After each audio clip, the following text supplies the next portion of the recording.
Welcome back to my channel. As you know, I am not shy about the fact that I am updating my YouTube channel so that I can sell books in the future. I've got one that I've nearly completed, and I've got about 9 others that I'm working on periodically. Thank you, Pinterest, for the inspiration. But on the topic of fantasy, fiction, and folklore, I have something very special for us today.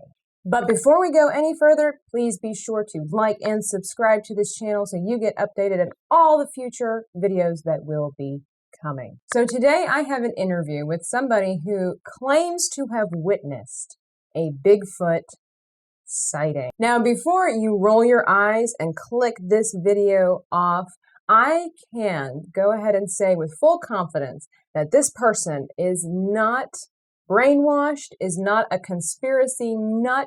They're actually one of the most critical thinkers that I know. They're not easily swayed by the masses. They're very intelligent. That being said, I welcome this woman.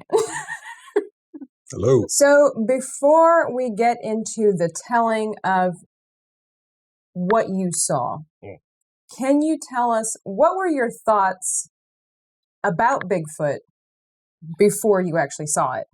Well, I actually did believe that there was a Bigfoot of some sort.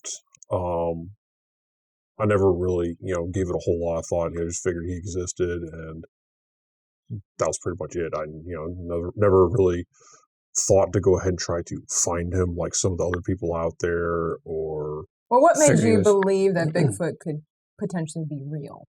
No, there's a lot of different things in the world that are unknown. I mean, you got different sightings like, the Loch Ness Monster, of course, and the Bigfoot, and then there's other things that are out there that are unexplainable and unfound.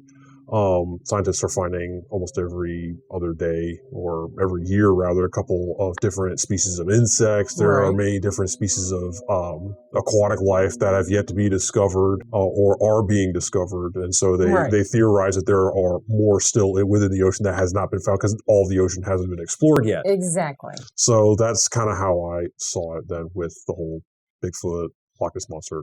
So you were somewhat of a believer that the possibility existed. Correct. That then comes down to the actual sighting. So can you tell us how old you were? Because some people might say, well, if you were 16, well, it doesn't count. I probably was in my really late 20s when I ended up seeing him. Or her. There, nothing was completely visible in my study, so I can't really confirm it. They always suspect Bigfoot is a guy, but we don't know. I mean, if they're all men, then there's no more. Right. There has to be Bigfoot. Now, before we also get too far into that, are they big feet or are they Bigfoots? These are the real hard questions we need to answer.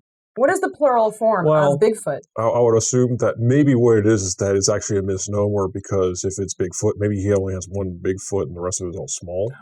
He does tend to walk with like a limp, doesn't he? Right, okay. Well, so go ahead. You have the floor. I have the floor.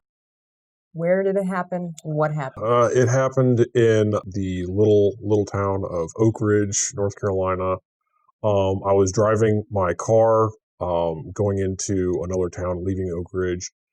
And I was passing by a couple of trees, and there was a field in front of the trees, and then there was also a field behind the trees. And out of the corner of my eye, I happened to go ahead and look, and I saw what appeared to be what we know as based off of different blurry footage and such like that. I saw Bigfoot. Which is so cool. And the funny part is that, while I was driving by, it happened so quickly that I tried to turn around and look again, and he wasn't there. He was gone. Which is always amazing how quickly they leave. Now, how far away would you say you were from? I would say between 25 and 50 yards. I wasn't like crazy far away necessarily. I mean, you have good eyes. Yeah, I have fairly decent eyes, and it wasn't a blurry image that I saw. It was a full figure that I saw. Okay, well, what kind of figure? I mean, we all know what we suspect Bigfoot to look like, but from what you saw. From what I saw, so have you ever seen the old movie Harry and the Hendersons? Okay. He really looked like him. Well, without the goofy face. Okay. Oh, okay. So I didn't really get a clear view of the face, but I didn't see the goofy teeth. Right. Okay. So he had kind of like the same structure to it. The way he walked pretty much like Chewbacca.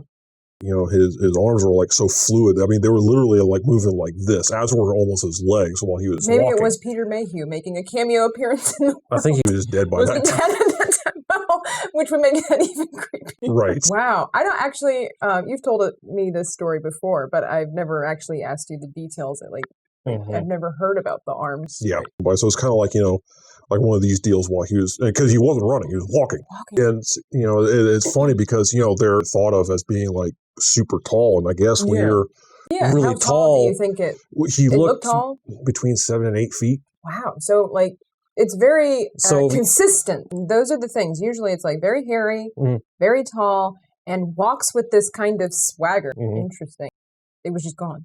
Yeah, he was gone. And the funny thing is the fact that, like I said, I'm on the road, and then there's a field, and then there's a thin line of trees, and it's only like maybe like 3 rows of trees and a field behind it. So you can see through the tree line. Right. I have seen this area. I've passed by many, many times. And because of the way the trees are, literally they're spaced out almost in perfect sequences. And then there's a giant field, and then way off in the distance, there's another set of trees. There's nothing in between. Right. So, and we've kind of talked about the whole Bigfoot theory and everything like that. And of course, people tend to associate it with a ape-like creature. And so people tend to think that it's, you know, swings from the trees or things like that. Of course, then there were no trees per se. No, they were just pine trees. Right. And then beyond that was just the field. So you had an interesting theory as to why they are able to disappear so quickly. Because like he said, he's driving by, turn your head for like a second, turn back, and they're gone. Like they just vanish. I can guarantee that this person... I'm just trying to think of what you look like. What I'm about to say. Okay. Take 2.